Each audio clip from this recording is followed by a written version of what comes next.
Up until 1987, the design for action games had been laid out pretty well. You played the lone hero, your country's last best hope against a terrifying army of soldiers. Your only friend was your gun. Your only way through was to defeat in combat every last one of your foes. It was in 1987 that Konami's rookie designer, Hideo Kojima, decided that he wanted to make a different action game, one that hinged around the idea that a lone soldier must first rely upon his wits, his resourcefulness, and his ability to remain undetected. His gun was a last resort. Thus became the pillar concept behind the Metal Gear franchise and the credo of its revered hero, Solid Snake.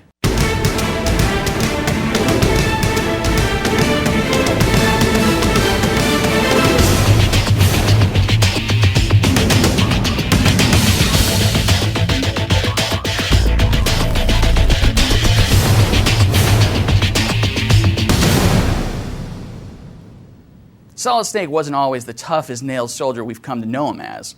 The first mission, which was released on the MSX2 home computer system in Japan and later on the NES, saw him a green soldier, fresh out of training and sent behind the enemy lines to infiltrate a fortress in southern Africa called Outer Heaven.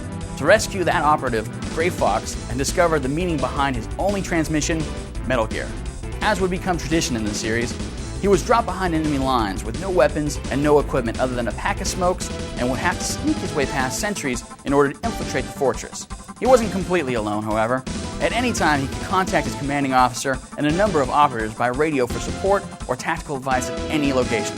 The action took place in a 2D top-down world, which gave you a good tactical view of your enemy's movements. Some of the equipment Snake would procure along the way would become longtime staples in the series, such as mine detectors, gas masks, key cards, rations, binoculars, and everyone's favorite, the cardboard box. Additionally, it established a few key characters that would play long-standing roles in the Metal Gear canon.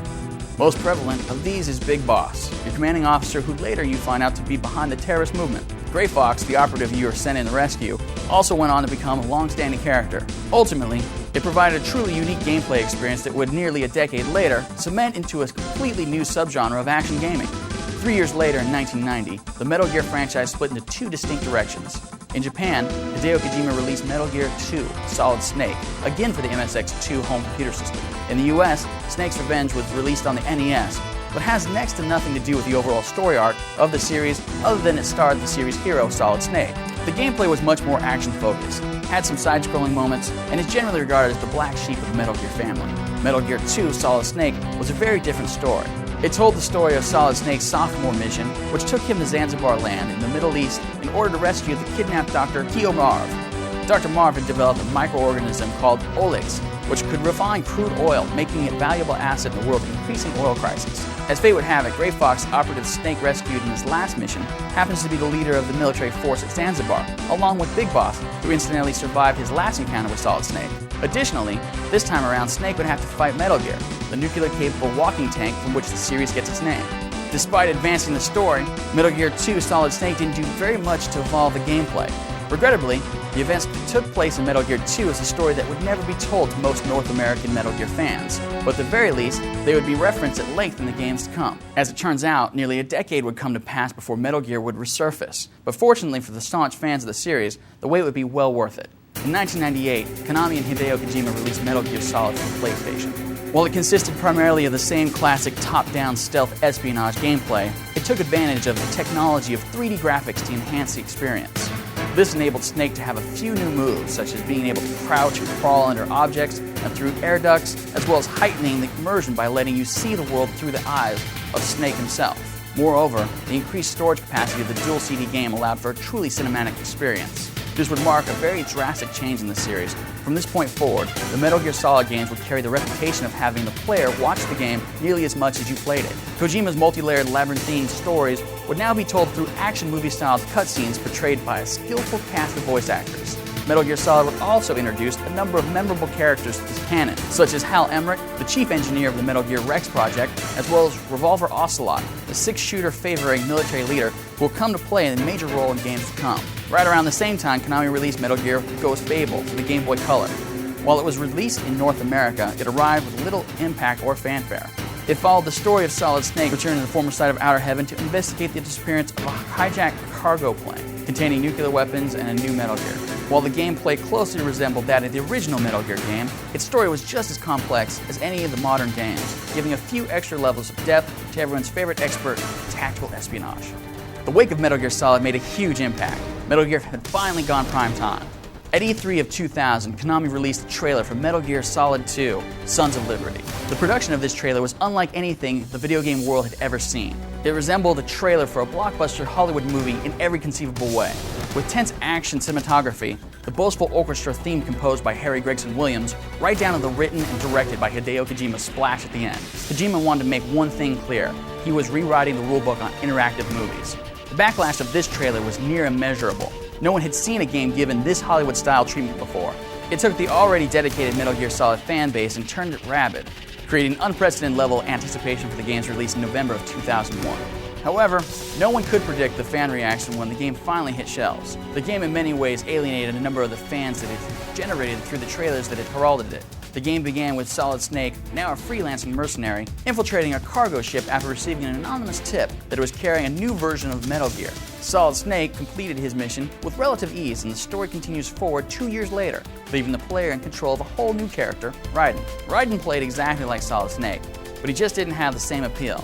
He was doubtful rather than confident, curious instead of bold, and simply was not the character that Metal Gear fans had waited 3 long years to play. Once fans realized what was going on, many felt like they had been tricked by designer Hideo Kojima himself. Additionally, while the cinematic cutscenes were more dramatic and beautiful than ever, they were long-winded and wove a story that was too complicated for its own comprehension. The gameplay was as great as it ever has been, with outstanding graphics and a painstaking attention to detail. But the surprise character, as well as the confounding story, soured many gamers to the series as a whole. Some may say that half of the fun of the Metal Gear game is the anticipation of the next one. And in the aftermath of Metal Gear Solid 2, only one thing is clear: all bets are off. At E3 2003, Konami revealed a trailer for a new game in the series, Metal Gear Solid 3, Snake Eater. The trailer offered an exciting glimpse of an all-new type of gaming. Long gone was the panache of a postmodern techno thriller, replaced with a Cold War-era jungle stealth mission. Kojima intends to interject new gameplay along with this new era, using heavy undertones of camouflage and survival-based espionage. While there's a lot of curiosity about how these will work into the game, the biggest question on everyone's mind is who the main character is going to be. The first trailer scene of the game assured that only Snake is the true hero. The 1960s setting makes it impossible for it to be the Solid Snake fans have come to know and love. Those who follow the Metal Gear lore rigorously know that Solid Snake is the genetic clone of his original commanding officer, Big Boss, making him the most likely suspect. There's been some suggestion that this will be the final Metal Gear game, and that Kojima intends to wrap up all the loose ends of the series with this one single game. This is a pretty tall order considering at the conclusion of Sons of Liberty, he added a plot twist that spanned an entire century's worth of events. What is known of the plot covers a number of consistent themes, such as the rescue of a kidnapped scientist, the betrayal of a commanding officer, and a cast of some of the craziest boss enemies this side of the X-Men. While the fan base is smaller now than it was for Sons of Liberty, those that remain are no less rabid and eagerly await what could be the final chapter of the Metal Gear saga. At this point in time, the future of Metal Gear is uncertain. While it's assured that a strategy-based game titled Metal Gear Acid will arrive on the PSP, it is unsure if there will be more additions to the Metal Gear Solid franchise with or without Hideo Kojima. Over the years, however, Solid Snake has easily become one of gaming's most recognized characters, and the impact of Kojima's unique take on action gaming can be seen everywhere.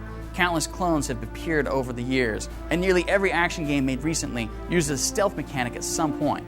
Whether you are a fan or a naysayer, standing at the epicenter of hype or watching from the outskirts, the impact of this series is undeniable, and its rumblings will be felt for many years to come.